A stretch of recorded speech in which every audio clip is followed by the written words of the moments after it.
সুপ্রিয় দর্শক বন্ধুরা, আজ আমরা একটি অত্যন্ত গুরুত্বপূর্ণ এবং প্রাসঙ্গিক বিষয় নিয়ে আলোচনা করব।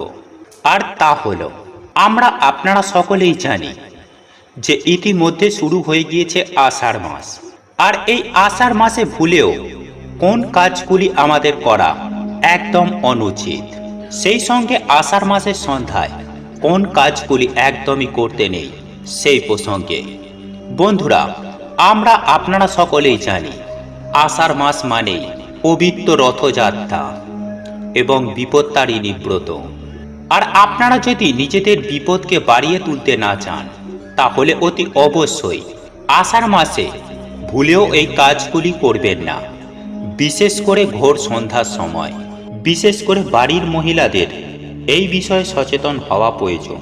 কারণ গৃহে মহিলারাই হলেন বাড়ির প্রধান ব্যক্তি। সংসারে যাবতীয় খুঁটিনাটির বিষয়ে সব থেকে বেশি খেয়াল রাখেন তারাই। তাই সন্ধ্যার পর ভুলেও বাড়িতে এই কাজ করবেন না। এক্ষেত্রে বাড়িতে প্রবল বাস্তু দোষ দেখা দেবে এবং অর্থের অভাব সেই গৃহে সদা সর্বদাই লেগে থাকবে।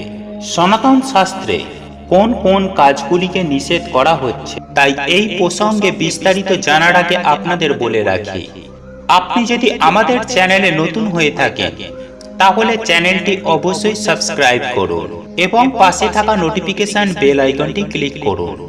কারণ আমি বিভিন্ন প্রকার তন্ত্রমন্ত্র, বশীকরণ, টোটকা, বাস্তু টিপস, জ্যোতিষশাস্ত্র, পুজো আরাধনা এবং ব্ল্যাক ম্যাজিক করা নিয়ে নিত্য নতুন ভিডিও আপলোড করে থাকি, যা প্রয়োগ করার মাধ্যমে আপনার জীবনে থাকা সকল প্রকার সমস্যার সমাধান করতে পারবেন।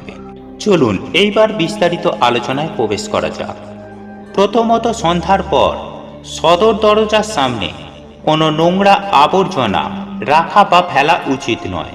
বাস্তুশাস্ত্র অনুযায়ী এবং সনাতন ধর্মের বিশ্বাস অনুযায়ী যদি এই ধরনের কাজ আপনি করে থাকেন, তাহলে পাড়াপড়শিদের সঙ্গে সম্পর্ক সর্বদাই খারাপ হয়ে যায় এবং সর্বদাই পরিবারের মধ্যে এক অশান্তি বিরাজ করে এবং গৃহের মধ্যে সর্বদাই নেগেটিভ শক্তি বিরাজ করে। এর ফলে মা লক্ষ্মী গৃহের মধ্যে কখনোই প্রবেশ করতে পারে না, বরং গৃহের মধ্যে প্রবেশ করে অলক্ষ্মী। তাই বাড়ির সদর দরজার সামনে কখনোই সন্ধ্যার পর নোংরা আবর্জনা ফেলে রাখবেন না। তবে এখানে এই প্রসঙ্গে একটি বিষয় বলে রাখি, এই বিষয়টি শুধুমাত্র সন্ধ্যার পর প্রযোজ্য নয়, দিনের প্রতিটা ক্ষণে প্রতিটা ক্ষেত্রেই কিন্তু এই বিষয়টি প্রযোজ্য। কারণ বাড়ির সদর দরজার সামনে এই ধরনের নোংরা আবর্জনা বা ধুলোর স্তূপ আকারে যদি জমা হয়ে থাকে, তাহলে সেক্ষেত্রে সেই জায়গাটি অত্যন্তই অশুভ শক্তির আশ্রয় স্থান হয়ে ওঠে এবং এরই সঙ্গে সঙ্গে গৃহে নেগেটিভ এনার্জি বৃদ্ধি পায়। তাই সদা সর্বদাই গৃহের সদর দরজা পরিষ্কার পরিচ্ছন্ন করে রাখুন। তবে এই পরিষ্কার পরিচ্ছন্নর কাজ কিন্তু আপনাকে সন্ধ্যার আগেই করতে হবে। সন্ধ্যার পর দুয়ার পরিষ্কার করা কিন্তু কখনোই যাবে না। অর্থাৎ বাড়িতে ঝাঁটা দেওয়া একেবারেই নিষিদ্ধ বলে বলা হয়েছে আমাদের শাস্ত্রে। এই সময় ঘর দুয়ার পরিষ্কার করলে গৃহে থাকা মা লক্ষ্মী অত্যন্তই অসন্তুষ্ট হন। বাস্তুশাস্ত্র অনুসারে এই সময় ঘরদোর পরিষ্কার করলে গৃহের ইতিবাচক শক্তি বাড়ির বাইরে চলে যায় এবং এর ফলে সেই গৃহে প্রবল অর্থকষ্ট দেখা দিতে পারে। বাড়িতে অনেক সময় দেখা যায় যে ছোট বাচ্চা কাচ্চা থাকলে এই নিয়মগুলি মানা সম্ভব হয়ে ওঠে না। তবে তখন সেক্ষেত্রে চেষ্টা করুন গৃহে ঝাঁটা না দিয়ে বরং সেই স্থানটি মুছে নিন। আর মোছার সময় অবশ্যই সামান্য লবণ সেই জলে মিশিয়ে নেবেন। এবার দ্বিতীয় যে বিষয়টির কথা বলবো, তা সন্ধ্যাবেলার পর কখনোই কিন্তু করা উচিত নয়। সূর্য ডোবার পর তুলসী গাছ কখনোই কিন্তু ছোঁবেন না এবং কখনোই সূর্যাস্তের পর তুলসী পাতা তুলবেন না। আপনি যদি এরকম কিছু করেন, তাহলে আপনি নিজেই আপনার দুর্ভাগ্য ডেকে আনবেন। তুলসী গাছ সূর্যাস্তের পর স্পর্শ করলে মা লক্ষ্মী অত্যন্তই রুষ্ট হন। তাই সন্ধ্যার সময় যখন আপনি তুলসী তলায় প্রদীপ প্রজ্বলন করছেন বা সন্ধ্যা আরতি করছেন, সেই সন্ধ্যা আরতি করার পর ভুল করেও তুলসী গাছ স্পর্শ করবেন না বা তুলসী পাতা ছিঁড়বেন না। তৃতীয়ত, সূর্য ডোবার পর বাইরের কোনো ব্যক্তি যদি দুধ, দই বা লবণ বা অন্ন চাইতে আসে, সন্ধ্যার পর কখনোই কিন্তু এই সব জিনিস আপনি সেই ব্যক্তিকে দেবেন না। এই কথাটি আপনারা অবশ্যই খেয়াল রাখবেন, কারণ এই রকম কিছু করলে বাড়ির লক্ষ্মী বাইরে চলে যায় এবং তার সঙ্গে বাড়িতে থাকা পজিটিভ শক্তিও দূর হয়ে যায় এবং এই একটি ভুলেই আপনার জীবনে গভীর থেকে গভীরতম সংকট নেমে আসতে পারে। তাই সন্ধ্যার পর কখনোই কিন্তু এই দ্রব্যগুলি দেবেন না বা কখনোই এই সমস্ত দ্রব্য দানও করবেন না। তবে হ্যাঁ, সূর্যাস্তের আগে আপনি এই সমস্ত দ্রব্যগুলি দানও করতে পারেন বা ধারও দিতে পারেন, এমনকি আপনি ধার নিতেও পারেন। কিন্তু অনুগ্রহ করে সন্ধ্যার পর এই সমস্ত দ্রব্যগুলি কখনোই কিন্তু ধার দেওয়া বা দান করা উচিত নয়। চতুর্থ বিষয়টি অত্যন্ত গুরুত্বপূর্ণ বিষয়।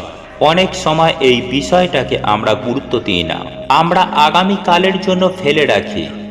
আর তা হলো, আপনার বাড়িতে যদি বৈভব বা ঐশ্বর্য বা অপার সুখ শান্তি চান, তাহলে অবশ্যই রাতে শোবার আগে নোংরা বাসনপত্র এবং রান্নাঘর অবশ্যই পরিষ্কার পরিচ্ছন্ন করে রাখবেন।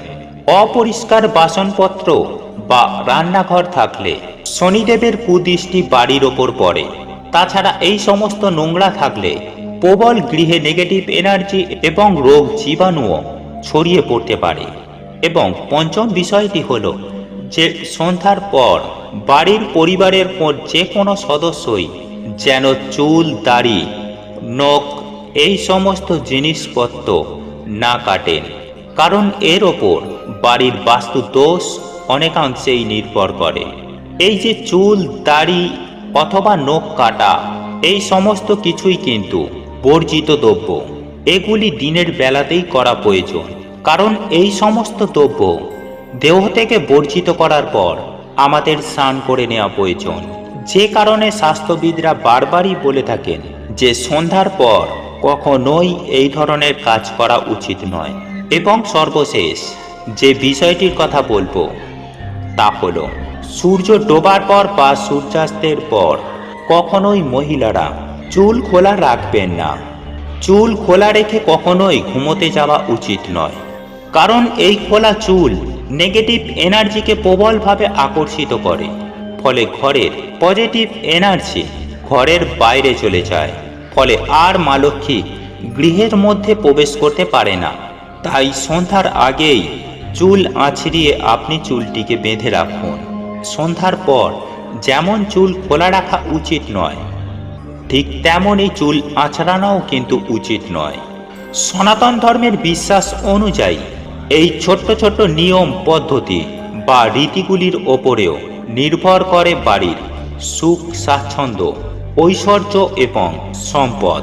তবে একটি বিষয় কখনোই ভুলে যাওয়া উচিত নয় যে মানুষের কর্ম ছাড়া কোনো কিছুই কিন্তু সম্পূর্ণ হয় না, কিন্তু কর্মের সঙ্গে সঙ্গে আমাদের ভাগ্য সমান গুরুত্বপূর্ণ। যাই হোক, এই বিষয়গুলি মানা না মানা সম্পূর্ণ আপনার নিজস্ব বিষয়। আমরা ব্যক্তিগতভাবে এই সনাতন ধর্মে বিশ্বাসী, আর এগুলিকে মেনে চলার আপ্রাণ চেষ্টা করি, আর সেজন্যই এগুলিকে আপনাদের সামনে ব্যক্ত করলাম। যাই হোক বন্ধুরা, আপনাদের এই ভিডিওটি যদি পছন্দ হয়ে থাকে তাহলে ভিডিওটি লাইক করুন, কমেন্ট করুন এবং বন্ধুদের সাথে শেয়ার অবশ্যই করুন। মনে রাখবেন, আপনার একটি শেয়ার অনেক মানুষকে উপকৃত করতে পারে। এবং আপনি যদি নতুন হয়ে থাকেন তাহলে চ্যানেলটি অবশ্যই সাবস্ক্রাইব করবেন এবং পাশে থাকা নোটিফিকেশন বেল আইকনটি ক্লিক করবেন এইরূপ নিত্য নতুন ভিডিও সবার আগে দেখার জন্য। ঈশ্বর আপনার মঙ্গল করুক। আপনি সুস্থ থাকুন, ভালো থাকুন।